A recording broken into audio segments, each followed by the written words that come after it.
वीणा जी, social media ने महिलाओं के जीवन को कितना बदला है। और मैं जब आपको पढ़ रहा था तो आपने एक तरह की मठाधीशी की ओर इशारा किया है कि वो महिलाओं को आगे बढ़ने नहीं देता। तो किस तरह की मठाधीशी है, किस तरह की परेशानियां आती हैं? आप इस मंच पर बैठी हैं, बहुत सारी महिलाएं अभी घरों में ही होंगी।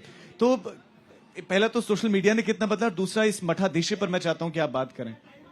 जी, सोशल मीडिया के आने से कम ये तो हुआ है कि महिलाएं अपनी जो भी कृति है, जो भी लिखती हैं, वो डायरी के पन्नों में रह करके और उनकी चिता के साथ ही खत्म नहीं हो जाती है, बल्कि उनकी अभिव्यक्ति सोशल मीडिया के साथ के प्लेटफॉर्म पे सामने आ रही है।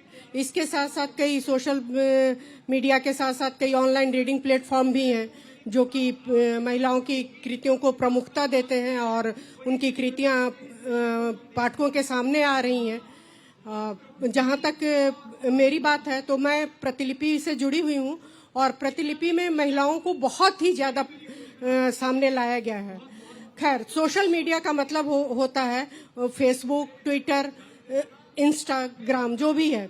तो इसमें महिलाएं सामने आ तो रही हैं, लेकिन इसमें जो ठगी का शिकार होती हैं, जो पुरुष होते हैं, वो कई तरह से महिलाओं को लालच देते हैं, कई तरह से एक्सप्लॉयट करते हैं। इसके अलावा होता ये भी है कि वो महिलाओं को बहुत भद्दे मैसेज भेजते हैं, बहुत तरह से ऐसी बातें लिख करके मैसेज भेजते हैं जिससे कि वो उनका मोरल टूटता है। खैर, इन सब चीजों को हुए भी एक टाइम हो गया है और अब महिलाएं बहुत बुलंदी से ऐसे मैसेज को सामने भी ला रही हैं और उनके स्क्रीनशॉट वगैरह सामने लाती हैं। तो कई लोग उसके पक्ष में भी खड़े होते हैं।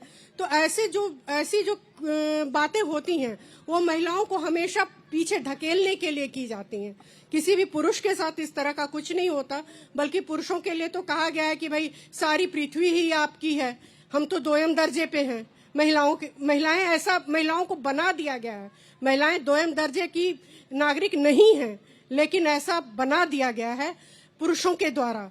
जैसे ही वो पैदा होती है, घर के लालन पालन, आजकल बहुत से घरों में बराबरी का लालन पालन होता है, लेकिन बहुत से ऐसे भी घर हैं अभी भी जहां लड़कियों को दूसरे स्तर पे देखा जाता है। दोयम दर्जे की शिक्षा मिलती है, दोयम दर्जे का खान पान मिलता है, दोयम दर्जे का पहनावा मिलता है, और बड़ी हुई नहीं, उसकी इच्छा पूछे बगैर उसकी शादी किसी के साथ खूंटे में बांध दिया जाता है। अब इस तरह की जो बातें होती हैं वो एक महिला के मन पर क्या चोट नहीं करती हैं? वो भी इंसान है, एक पुरुष की तरह ही सोचती हैं। एक पुरुष को अगर आप एक लड़की की तरह लड़के हैं, आप सोचें आपके घर में आपके माता पिता दोयम दर्जे का आपसे व्यवहार करें, आपसे ज्यादा आपकी बहन को प्रश्रय दें, हर एक चीज में उसको बढ़ावा दें, उसको बहुत अच्छा पढ़ाई के लिए अमेरिका भेज दें और आपको कहें नहीं तुम लखनऊ में पढ़ो, क्या दुर्गति होगी आपकी? कैसी मानसिक अवस्था में से आप गुजरेंगे? तो ये सारी स्थितियां अभी समाज में इतनी ज्यादा विसंगतियां हैं लड़कियों को लेकर के, उनको आगे नहीं बढ़ने देने को लेकर के।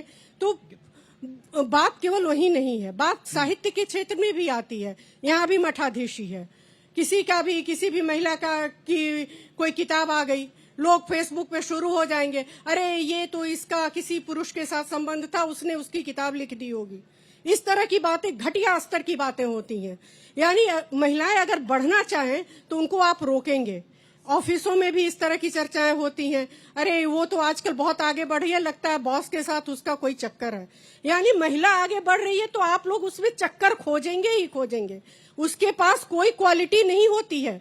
पुरुषों के निगाह में महिलाओं के पास कोई क्वालिटी नहीं होती है, महिलाओं के पास कोई क्षमता नहीं होती है, उसकी बुद्धिजीविता एकदम शून्य होती है। किसी पुरुष ने लिखा तो उसके नाम से किताब आ गई वाली बात होती है, जबकि स्थितियां बहुत अलग हैं। मैंने पहले भी बताया, मैं प्रतिलिपि से जुड़ी हुई हूं और मैं देख रही हूं कि वहां पुरुष तो दूसरे नंबर पे हैं, महिलाएं वहां लाखों रुपया महीने की रॉयल्टी पा रही हैं प्रतिलिपि से। कई महिला लेखिका हैं जो कि लाखों रुपए की रॉयल्टी लेती हैं, पुरुष उसके मुकाबले पुरुष लेखक है नहीं ले पाते हैं।